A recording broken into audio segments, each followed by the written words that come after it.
Hi everyone, it's Plesky P coming in from Melbourne, and we've got Cathy, Carlson with us. How are you? Coming in from the big USA, and we're lucky enough we've got a very special guest, Michael J. Cresswell.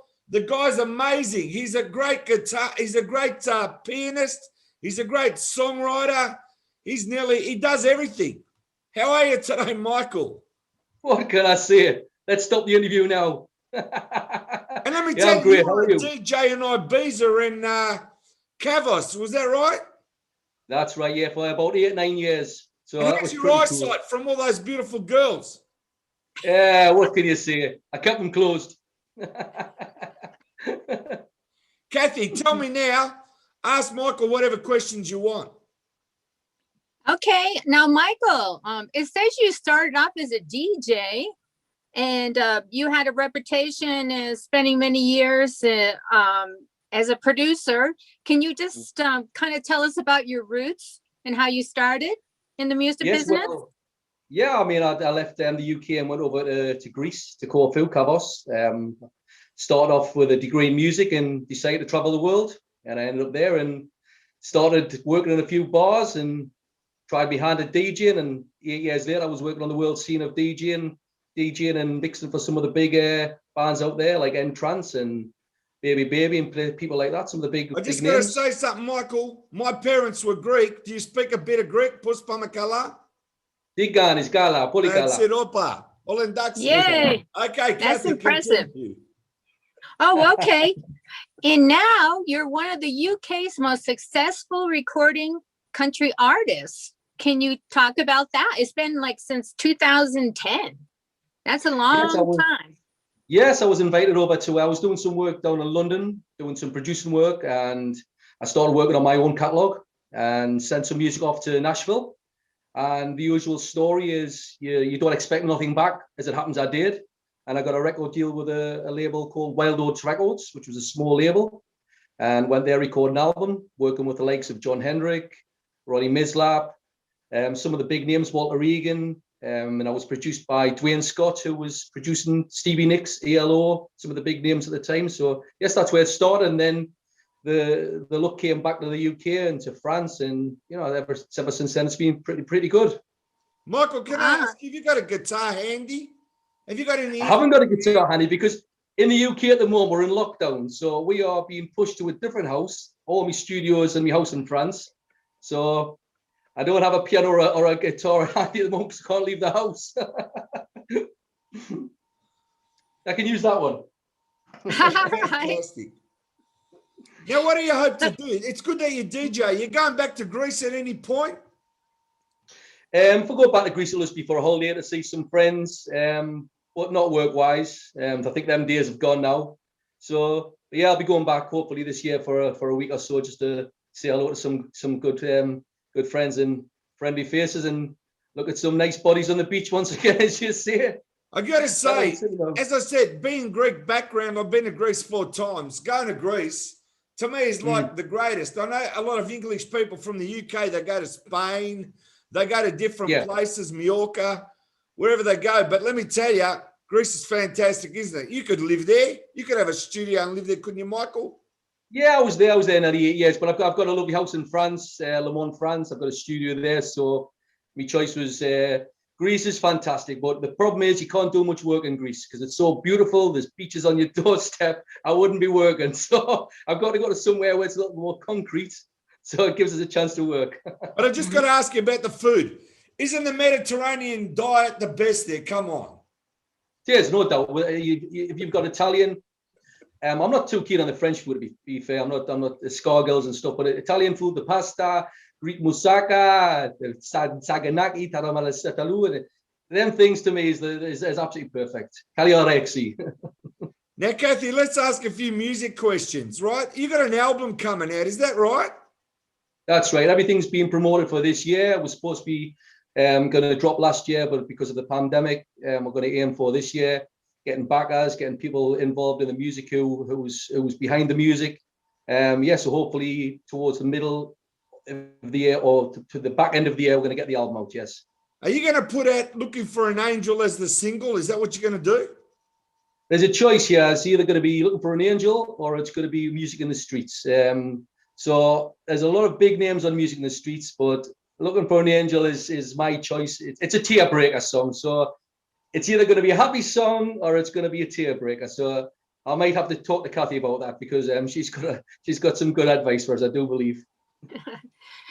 Well, Michael, now we have a common friend, John Heinrich, from Good. Nashville. And you want to talk a little bit about the songs you've been co-writing? Yes, well, co-write with John. John's an absolutely fantastic sax player, steel player. He's worked on a full album of mine back in 2010. Me and John spent 2 months together. Ever since then, we've wrote together. We've done Music in the Streets, which is one of the biggest played songs in Europe, radio campaigns. There's another song called Heart's Desire, which John played some fantastic sax, steel, did some producing alongside me. So yes, me and John carry on working together. Very, very, very good friends. So, and I'll continue to work and be friends with John, I should imagine, for the foreseeable future. But yes, he's a great guy and an absolutely fantastic steel and sax player, no doubt about it. One of the best in the world, if not the best. Right, right.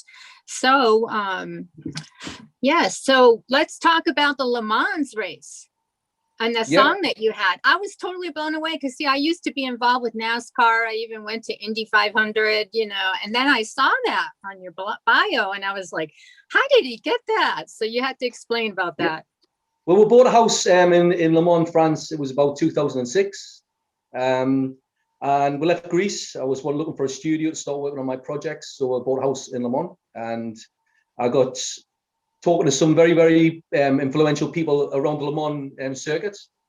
Did a few gigs there, a few concerts, and then I was asked by the mayor of Le Mans to commission a song for the Le Mans 24. So it was for the Le Mans 24 rally, like the NASCAR. Also for the football stadium, the basketball stadium. So my song resonates now every time there's a football game or a sports event or the Le Mans 24. So that, the song Allez Le Mans. So it's had over 250,000 players.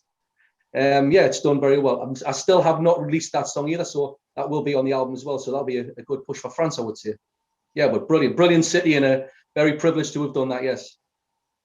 Now, some of the big names, the management company that you worked with, Bruce Springsteen. I mean, you can't get away from that. And then you had mentioned Sharon Osbourne, and I can't recall how that came into play. With another management company, or? Yes, what it is. I was very lucky to bump into a guy called Dwayne Scott, one of the biggest and most successful producers of all time. He's worked with the ELO, he's worked with Paul McCartney, Wings, Rick Steeman, just some of the biggest names, 40 double platinum producer. He heard Looking for an Angel years ago, and he said, yes, there's songs like that I would love to produce. And since then, he's produced 50 songs. Well, Dwayne was best friends with Greg Lurick. Greg Lurick was the manager of Bruce Springsteen, Aerosmith, some of the biggest names again in the world. His dad was Jack Lurick. Well, Jack Lurick owned Vault Records along with Sharon Osbourne's father. So yeah, Greg Lurick managed me for 18 months, put me in the right places. And then unfortunately, due to health, we went our separate ways. But again, still very, very good friends. Visited him in Beverly Hills a few times. Yeah, great guy. But I say health took him away from my projects, but he opened the doors to a lot of big things, I can say. So yes, big thanks to him once again. Now, I've got to So say, what's your main Go ahead. Coming from Europe, and as I said, making this big impact at Europe, you're obviously now ready to make even a big impact in the UK. Would you say that's your game plan too? The UK it's a funny old market. The UK. I mean, the country music scene is starting to get big here. I've done a few festivals here, like the Long Road and London meets Nashville. It's starting to get good here. I think my interest will be probably the States still and Europe, but of course it's on your doorstep here. I live here.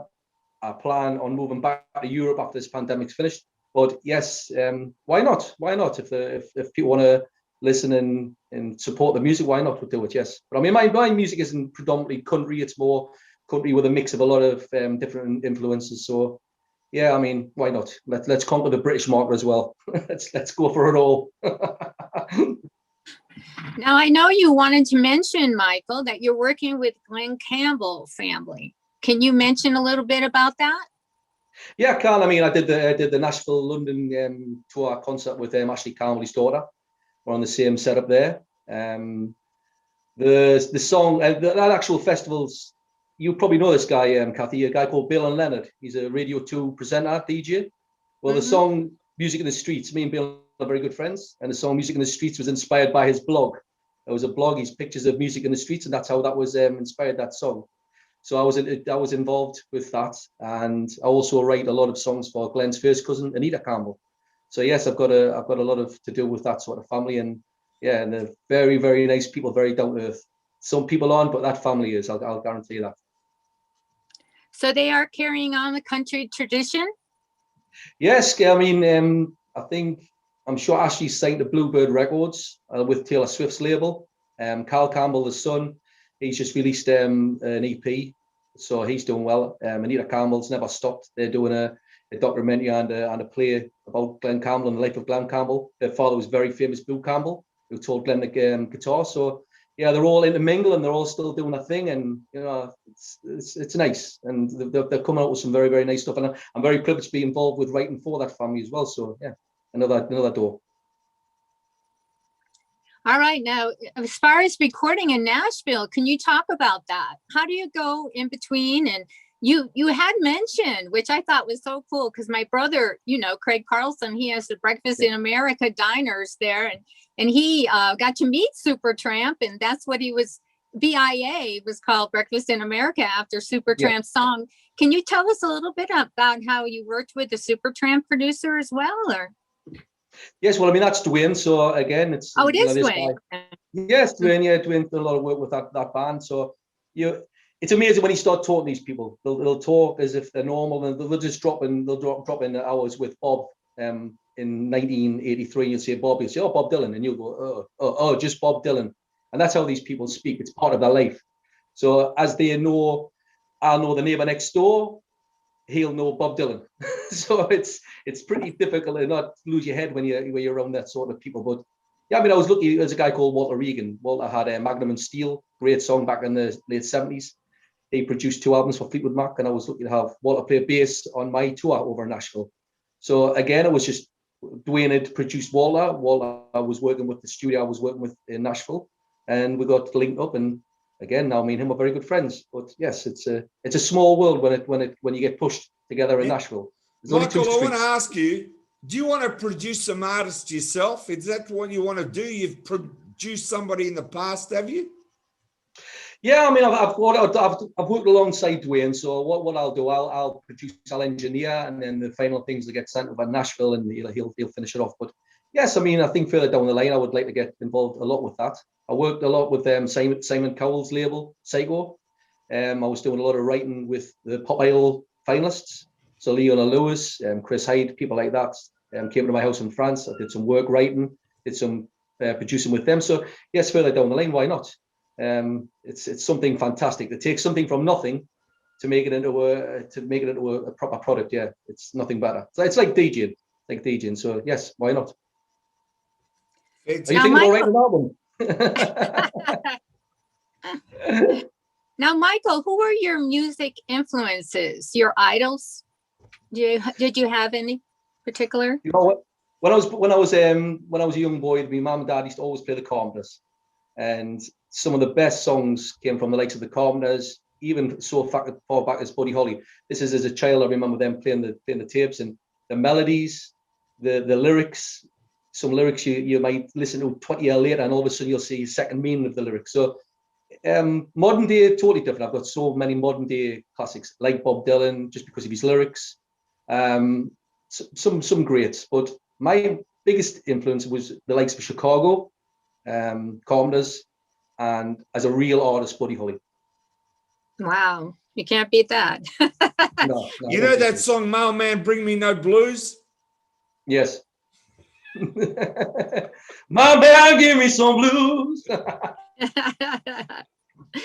Now, who are you compared to as far as an artist? Have you been compared to another artist, a major artist? Your vocals, have they been compared to any artists, or are you just totally unique? Just Michael J. Cresswell. I may be unique, but not in the way I'd like to be. It's like, it's like do you know when somebody says you sound like this artist, you sound like that? Glenn Templeton. People say I sound like Glenn Templeton. When people say that, it's nothing but a compliment. So I've got a very, very strong vocal, high range, very, very high range. But yeah, when somebody gives you a compliment, I just take it as a compliment. Somebody said not so long ago, I sound like Gary Barlow from England. And can I say, do you sound like Tom Jones? So yeah, I mean, why? That is one great compliment, Big Tom. You know, it's like, yeah. But yeah, I try not to listen to a lot of new music, so I find myself not stealing the ideas, as they would say. But yes, I mean, Glenn Templeton, people said Glenn Templeton a few times. Can you give me one line of My, Delilah? Come on. Or What's Up, Pussycat? My, Delilah. That's all I like it. All right. Do you move in a shake like a Tom? Do you move in a shake like Tom when you have to? Listen, if you want me to finish the interview, I'll move and shake like Tom. Believe me, that'll be the end of it. That'll be the end of it. But tell me what, when you perform, do ladies throw clothes at you? Do they throw clothes at you like Tom? They throw big, huge, big, heavy shoes to throw. With high heels. Hopefully not with high heels. Yeah, really. Big clogs. They throw the clogs. Tom, as long as they're not throwing fruit, it's okay. This is true. This is true. I've not had much fruit thrown, but there's always a first. Now, Michael, you were born in Donegal. That again amazed me because we have a Donegal connection somehow through my friend Marion. Well, yes, what a beautiful place. It's like north of England. It's freezing, absolutely freezing, but beautiful people. Now, I just want to say, in wrapping up the interview, what would you like to say to your fans, Michael?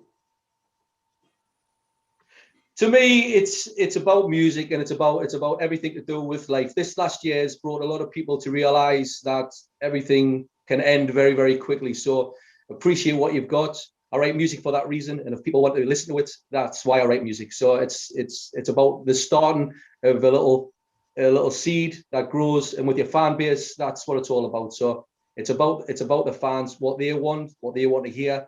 And if they like what I do, then we can grow together. That's about it. But looking forward to releasing the album, looking forward to getting the right people behind it, and hopefully we can grow from that. And then we can have another interview in another year's time and talk about the second album, third album, fourth album. But yes, and I appreciate having me on today anyway. I've pretty much enjoyed it. I'll tell you, it's fantastic. If you've got a finishing question there, Cathy, or you want to wrap it up, I'll leave it to you. Okay, well, just basically just said what you aspired to. So you're been on your own, you've been independent. Can you just express a little bit more about that, Michael J? Well, what it was, yeah, I mean, like I said, I was managed by Greg Lurick, one of the biggest managers in the world. But you find when somebody is a very, very big name and has let's just be honest, a lot of money, the hunger isn't there. So I find when I was doing a lot of independent sort of promotion myself, I was getting a lot further. You can't get all the way because you can't do everything yourself. I think if you're hungry enough, you can get yourself a long way in music, and then you just need to grab a few people on the way just to help me through. But yeah, you can do a lot of things yourself. But yeah, we'll see what happens in the future. Well, Michael and Cathy, I want to thank you for this riveting interview. We'll get this out there to the world. And thanks again, Michael, for your fantastic time today. And I'll tell you what, here in Australia, I'm sure your music's getting out here without you even knowing about it. Where can they find all your music now? Give me all the links. It's going to be on, if you just go to michaeljcresswell.co.uk on the website, they'll give you all the links there. So that's probably the easiest one. But I say if we put Music in the Streets back out as a single or Looking for an Angel, all the links will be there once again. So that'll be released. And then hopefully we can do some tours and give some hard copies out. Yeah. Thanks again, everybody, and see you soon. Thank you very much.